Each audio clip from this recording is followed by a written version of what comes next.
Hello students, good morning to all of you.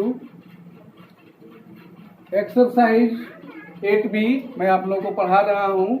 कल के video में मैंने आपको क्वेश्चन नंबर 1 और 2 बतलाया था। क्वेश्चन नंबर 2 को फिर से एक बार मैं आप लोगों को बता रहा हूँ। उसमें कुछ ट्रिक है जो आप लोगों को मैं समझा रहा हूँ। ध्यान से उसको सुनेंगे तो आपको क्वेश्चंस बनाने में आसानी होगी। जैसे दो एग्जाम्पल यहाँ देखिए। क्वेश्चन नंबर 2 का ए है, यहाँ बॉक्स दिया गया है आपको और डिनोमिनेटर है 5 और 12/30। और ये दूसरा क्वेश्चन है, question number B 3/8 is equal to 18 box दिया हुआ है। अब देखिए यहाँ पर इक्वल टू के बाएं साइड में बॉक्स है, जो ब्लैंक बॉक्स है इक्वल टू के बाएं साइड में है। तो जब आपको इज इक्वल टू के बाएं साइड में बॉक्स मिलेगा तब आपको, अब देखिए दोनों का डिनोमिनेटर दिया हुआ है, आपको न्यूमरेटर इसका दिया हुआ है, इसके न्यूमरेटर में भरना है। तो आप जब ये लेफ्ट साइड में है तो डिनोमिनेटर का तुलना कीजिए, डिनोमिनेटर का स्टडी कीजिए। इसका डिनोमिनेटर 30 है और इसका डिनोमिनेटर 5 है।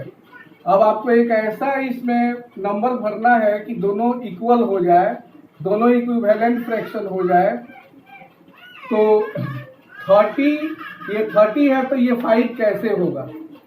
तो 6 से डिवाइड करने पर, यानी कि अगर आपके लेफ्ट साइड में खाली बॉक्स हो तो आप राइट साइड वाले को डिवाइड कीजिएगा तब ये मिलेगा 30। ये डिनोमिनेटर दोनों दिया हुआ है तो डिनोमिनेटर का तुलना कीजिए। इसका डिनोमिनेटर 30 तो 35 कैसे होगा? तो 30 में अगर 6 से डिवाइड करें तो 35 होगा। तो जब आप डिनोमिनेटर को 6 से डिवाइड कीजिएगा तो आपको न्यूमरेटर को भी 6 से डिवाइड करना पड़ेगा। जो काम अगर मल्टीप्लाई कर रहे हैं तो दोनों में उसी नंबर से मल्टीप्लाई करना होगा, अगर डिवाइड कर रहे हैं तो दोनों में उसी नंबर से डिवाइड करना होगा, तब आपका इक्विवेलेंट फ्रैक्शन मिलेगा। तो 6 से डिवाइड हुआ है तो 12 को भी 6 से डिवाइड कीजिएगा तो 2 मिलेगा। तो यहाँ 2 भर दीजिएगा तो आपका ये इक्विवेलेंट फ्रैक्शन, दोनों इक्विवेलेंट फ्रैक्शंस हो गए। और यहाँ इस फ्रैक्शंस में आपको राइट साइड में ब्लैंक बॉक्स है। तो जब राइट साइड में ब्लैंक बॉक्स हो तो मल्टीप्लाई करने से मिलता है, जब लेफ्ट साइड में ब्लैंक बॉक्स था तो डिवाइड करने से मिला, जब राइट साइड में ब्लैंक बॉक्स है तो आपको मल्टीप्लाई करने से मिलेगा। अब दोनों के न्यूमरेटर दिए हुए हैं, डिनोमिनेटर एक का दिया हुआ है, एक का डिनोमिनेटर आपको लिखना है। तो न्यूमरेटर दोनों का दिया हुआ है तो न्यूमरेटर में तुलना कीजिए। इसका न्यूमरेटर है 3, तो 3 18 कैसे बनेगा? तो 3 में 6 से मल्टीप्लाई करने पर 18 बनेगा। तो यहाँ मल्टीप्लाई करने पर ये मिल रहा है तो इसमें भी आपको 6 से मल्टीप्लाई करना होगा। यहाँ 3 को 6 से मल्टीप्लाई किया गया तो 18 बना, तो 8 को भी 6 से मल्टीप्लाई कीजिएगा तो यहाँ आपको 48 मिलेगा। तो 48 इसमें फिलअप कर दीजिएगा तो ये दोनों इक्विवेलेंट फ्रैक्शंस हो जाएंगे। तो बस आपको ये ट्रिक देखना है कि अगर आपका ब्लैंक बॉक्स लेफ्ट साइड में हो तो आप डिवाइड कीजिएगा, देखिएगा कि हाँ 35 कैसे बना, तो 30 में कितने से डिवाइड करेंगे तो 5 मिलेगा, तो उतना ही से ऊपर भी डिवाइड कीजिएगा, या ऊपर डिवाइड होगा तो उतना ही से नीचे डिवाइड होगा। तो ये है ट्रिक। इसको, ये क्वेश्चन हमेशा ऐसा क्वेश्चन एग्जाम में आते हैं, चाहे वो यूनिट टेस्ट का एग्जाम हो या हाफ ईयरली या ईयरली हो। चलते हैं अब तीसरे नंबर क्वेश्चन पर। Check whether the following fractions are equivalent. Check करना है कि ये जो पेयर ऑफ फ्रैक्शंस हैं ये इक्विवेलेंट है कि नहीं। तो कल के वीडियो में मैंने आपको करके बोर्ड पे दिखा दिया था कि कैसे हम चेक करते हैं।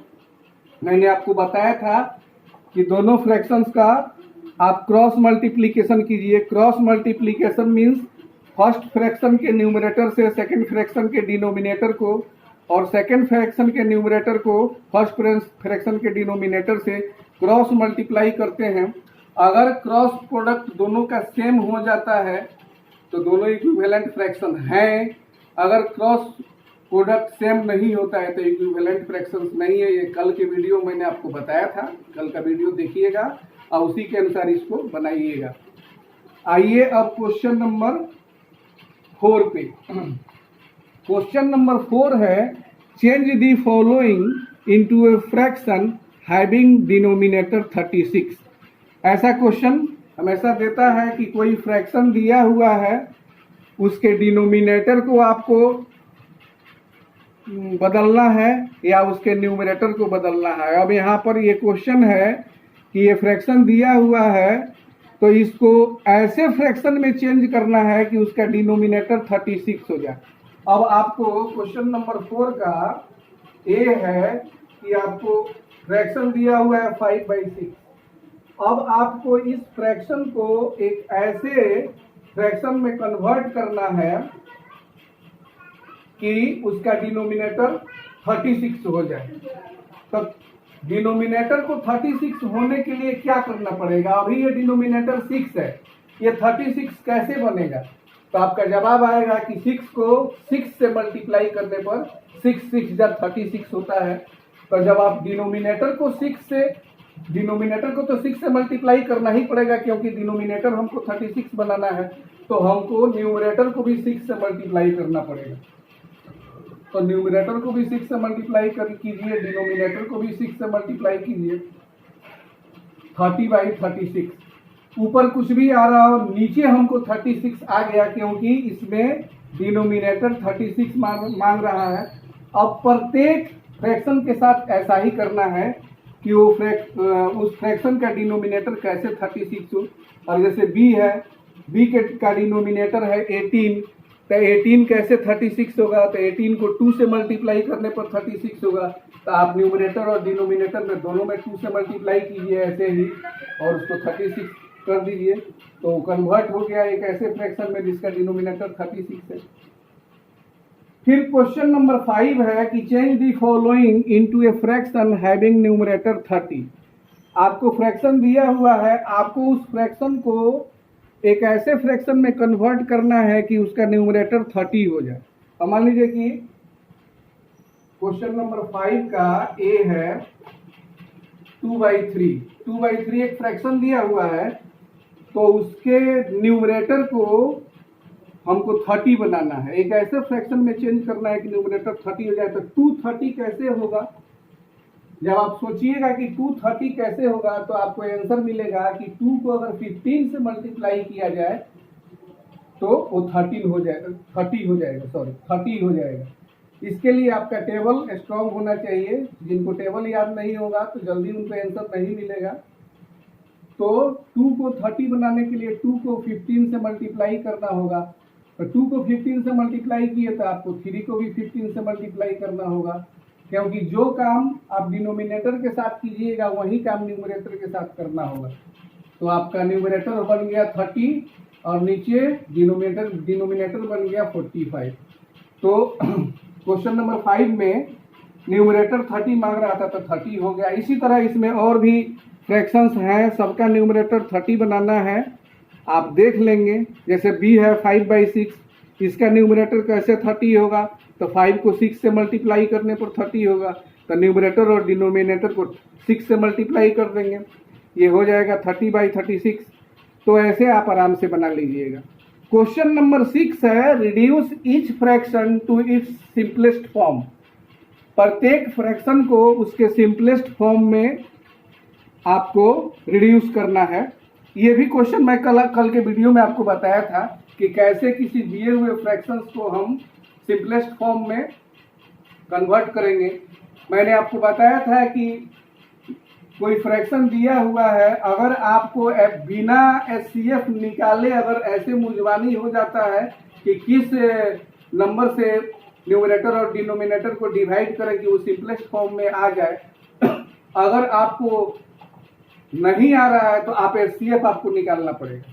मैंने आपको बताया था कि एचसीएफ निकालना पड़ेगा। जैसे कि 6 नंबर में है 18/27, 6 के ए में 18/27, तो कौन से नंबर से हम डिवाइड करें कि सिंपलेस्ट फॉर्म में हो जाएगा। तो मैंने आपको सिखाया था कि बड़ा नंबर में छोटा नंबर से, यानी कि हमको एचसीएफ निकालना है। जितना एचसीएफ आएगा इन दोनों का, उसी नंबर से डिनोमिनेटर और न्यूमरेटर को हम डिवाइड करके सिंपलेस्ट फॉर्म में बनाएंगे। तो 18 से 27 को डिवाइड कीजिएगा, 1 बार जाएगा, यहाँ 18 आएगा, 17 में से 8 गया 9, ये कट जाएगा।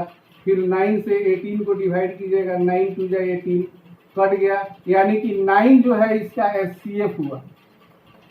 तो एचसीएफ 9 आया, तो अब 9 से आपको डिवाइड करना है न्यूमरेटर और डिनोमिनेटर को। तो सिंपलेस्ट फॉर्म में बनाने के लिए आपको दोनों का एचसीएफ निकाल लीजिए, जितना एचसीएफ आएगा उससे डिवाइड कीजिए। 9 2 जा 18, 9 3 जा 27, तो ये 2/3 सिंपलेस्ट फॉर्म हो गया। अब इससे ज़्यादा ये रिड्यूस नहीं होगा। तो इस तरह ये आपका एक्सरसाइज 2 भी हो गया। अब ये सारे क्वेश्चन आप सोल्व कीजिएगा।